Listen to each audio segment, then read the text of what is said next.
وقت میں موجود ہوں اسلام آباد کا جو شاپنگ مال ہے سینٹورس مال، اس کے باہر موجود ہوں،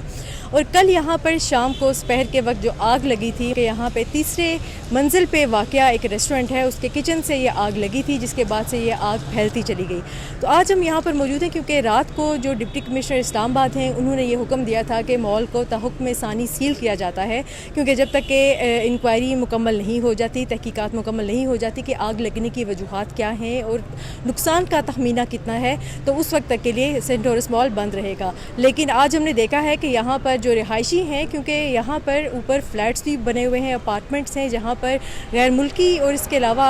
اور بھی بہت سے لوگ یہاں پر رہائش پذیر ہیں۔ کچھ لوگوں سے ہماری بات بھی ہوئی ہے تو انہوں نے یہ بتایا ہے کہ انہوں نے ضلع انتظامیہ سے ریکویسٹ کی تھی کہ ان کا سامان اور قیمتی سامان وہاں پر پڑا ہے اپارٹمنٹ میں، تو ان کو وہ لینے کی اجازت دی جائے، جس کے بعد ڈی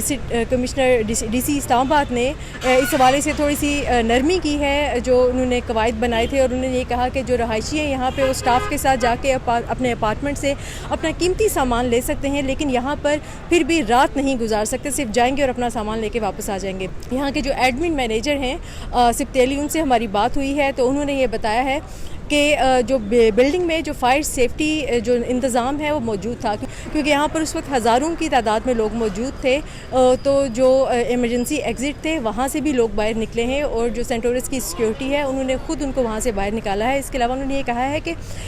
جو فائر بریگیڈ کا عملہ ہے وہ تو باہر پہنچا تھا، لیکن جو اندر کی جانب سے جو آگ بجھانے کا سلسلہ تھا وہ سینٹورس کی انتظامیہ نے یہاں پر موجود جو انتظام تھا اس سے آگ کو بجھایا ہے، جس کی وجہ سے آگ زیادہ نہیں پھیلی۔ لیکن اس حوالے سے ابھی جو تحقیقاتی رپورٹ ہے وہ 2 روز تک آئے گی، جس کے بعد ہی حتمی نقصان کا اندازہ لگایا جا سکے گا۔